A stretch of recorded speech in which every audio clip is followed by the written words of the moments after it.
Richardo Boko filmas. Dalyvauja tėvas Advaikalamas, Svamis Chidananda, Ventudarasamanda, Jonas Trevoris ir Ralfas Greberis, Svamis Kriyananda, Svamis Prajananda, Svamis Venkatasananda, o taip pat Bhagavana Shri Satya Sai Baba.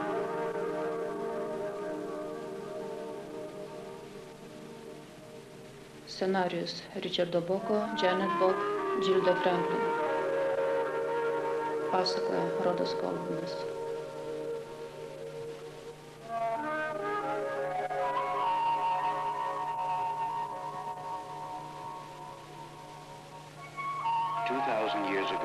Prieš 2000 metų dvasingumas pasaulyje buvo smukęs. Tada vienas žmogus, Jėzus iš Nazareto, tik per 3 metus pasuko istorijos vairą nauja kryptimi. Biblija pasakoja apie Jėzaus gyvenimą nuo gimimo iki 12 metų ir nuo 30 iki nukryžiavimo. Tokiu būdu 18 jo gyvenimo metų lieka neatskleisti. Daktaras Jonas Trevoris, rašytojas ir Biblijos žinovas, teologijos mokyklos Klermonte, Kalifornija direktorius, tyrinėjęs mirties jūros ritinius, analizuoja krikščionybę tais metais, apie kuriuos Evangelijoje nekalbama. Mirties jūros ritiniai rasti pastarąjį dešimtmetį daugiau negu kas kitas įgalina mus iš arčiau žvilgterėti į Biblijos istoriją ir ypač į tą ypatingą laikmetį, kada Senąjį testamentą keitė Naujasis. Mirties jūros ritinių istorija apima visą Jėzaus gyvenimo laikmetį, tačiau neužsimena nei apie Jėzų, nei apie ankstyvąją krikščioniškąją bažnyčią. Vis dėlto rankraštis nušviečia ankstyvo Jėzaus gyvenimo tarpsnio laikmetį.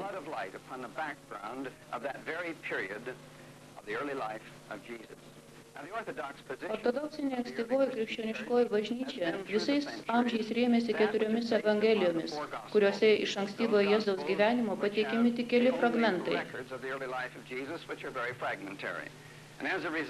Kadangi šios evangelijos yra vienintelės kanonizuotos arba autentiškos, tiksliau tai yra manoma, jog jos yra autentiškos, todėl bažnyčia remiasi jomis. Taigi, ankstyvaisiais Jėzaus gyvenimo metais mes jį matome Nazarete, Dailidės šeimoje. Tie metai skleisti tik keliais fragmentais.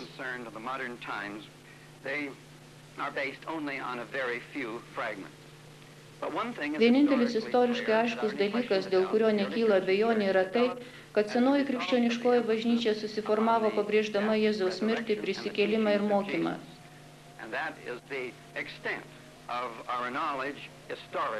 Galima sakyti, jog tai mūsų istorinė žinia.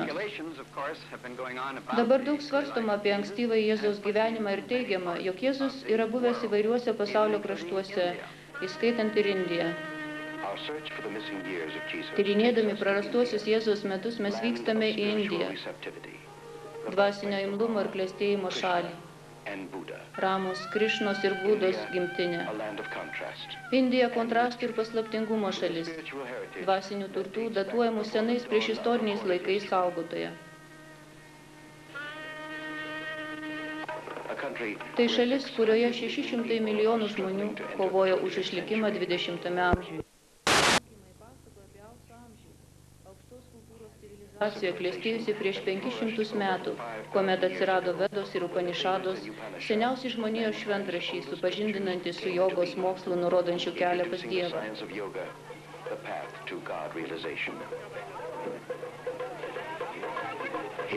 Čia, šioje dvasingumą puoselėjančioje šalyje, Ramos, Krišnos ir Budos gimtinėje, gerbiami ir saugojami šventųjų žmonių gyvenimai, užrašyti senuosiuose raštuose ir dokumentuose.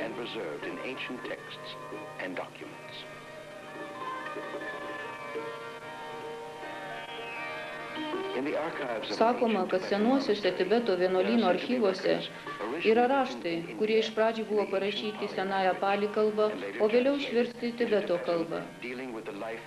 Juose rašoma apie nepaprastą šventąjį, kurį budistai vadino Isa. Šventojo Isos gyvenimo istorija labai panaši į Jėzaus. Tai ir galėtų papildyti prarastuosius metus.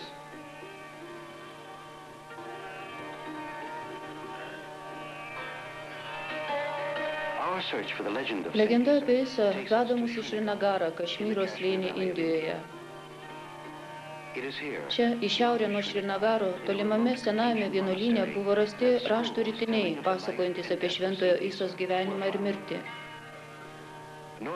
Į šiaurės rytus Himalajuose, prie Indijos ir Kinijos sienos, kur anksčiau buvo Tibetas, rasime Lehą, Ladako sostinę.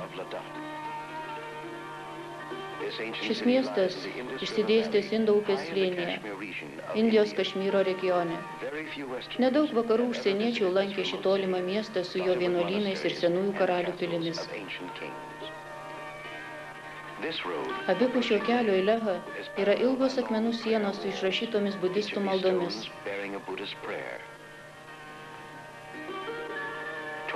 Už 20 mylių nuo Leho yra Hemisas, svarbiausias šalyje budistų vienuolynas.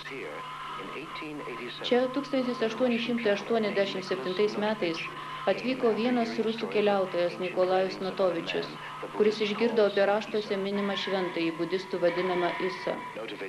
Notovičius kreipėsi į vyriausiąjį Hemiso vienuolyno lamą, prašydamas, kad jam leistų pamatyti tuos raštus, tačiau lama atsisakė tai padaryti, mandagiai pasiūlydamas atvykti kitą kartą. Kadangi kelias į tą vietą buvo labai sunkus, Notovičius abejojo, ar sugrįš. Vos tik jis įsiruošė atgal, pargriuvo jo asilas ir Notovičius susilaužė koją. Jis pasiprašė prieglobsčio Hemiso vienuolyne ir tada, antrojo vizito metu, lama jo pasigailėjo. Vienas lydėjęs Notovičių draugas vertė raštus, o šis juos užsirašė. Sakoma, kad užrašytąją legendą į rytus atnešė pirklių karavanas. Ji buvo užrašyta netrukus po to, kai karavanas atnešė žinią apie Isos nukryžiavimą. Hemiso vienuolyno rankraščiai, kuriuos skaitė Notovičius, buvo įvairios Tibeto kalba užrašytos kopijos. Tai buvo senosios palį kalbos originalo vertimai. Notovičius sužinojo, kad originalai saugomi Lasos bibliotekoje Tibete, kur gyveno Dalai Lama. 1925 metais Svamis Abhedananda, Ramakrišnos Paramahansos mokinys, parašė kelionių knygą, kurioje papasakojo apie tai, kaip jis nuvyko į Hemisą ir matė tuos pačius rankraščius, kuriuos matė Notovičius. Notovičiaus atžvilgiu jis buvo nusiteikęs skeptiškai ir todėl nusprendė pats susirasti raštus ir įrodyti, jog Notovičius yra apgavikas. Jo knygoje, pavadintoje Kašmyriškas ar tibetietiškas, yra 14 skyrių vertimas, iš viso 224 strofos apie Šventojo Isos gyvenimą. Legenda byloja apie tai, kaip Isa jūra ir žemė atkeliavo į vietą vadinamą Sindu, kuri yra Indo upės slėnyje Indijos šiaurėje. 14-metis Isa pro Sindą iškeliavo į pietus Gudžarato link, ten jis mokėsi džainistų šventyklose. Po to nuvyko Džaganatą, Orisoje studijuoti Vedų ir Upanišadų pas Brahmanų šventikus. 6 metus jis praleido šventuosiuose Džaganato ir Benarų miestuose, mokydamasis iš šventųjų raštų. Tada iškeliavo į šiaurę į Himalajus, į Gautamidų šalį, kur gyveno Budos pasekėjai. Ten įvaldė Budos mokslą. 26 gyvenimo metais Isa paliko Indiją ir iškeliavo į Persiją, kur dabar yra Iranas. Ten jis apsistojo Persepolyje, tuo metu garsiame dvasinėme centre. Paskui nuvyko į Atėnus, filosofų Homero, Aristotelio ir Platono miestą. Ir pagaliau į Aleksandriją ir Egiptą, kur jam buvo atskleistos didžiųjų piramidžių paslaptys. Jisai buvo 29, kai jis grįžo Palestiną pasiruošęs išgyventi tai, kas jam buvo lemta. Legenda prasideda Švento Isos gimimu. Ir štai atėjo laikas, kuomet aukščiausiasis teisėjas iš savo begalinio gailestingumo nutarė įsikūnyti. Netrukus Izraelio žemėje gimė nuostabus vaikas. Pats Dievas šio vaiko lūpomis kalbėjo apie kūno menkystę ir sielos didingumą.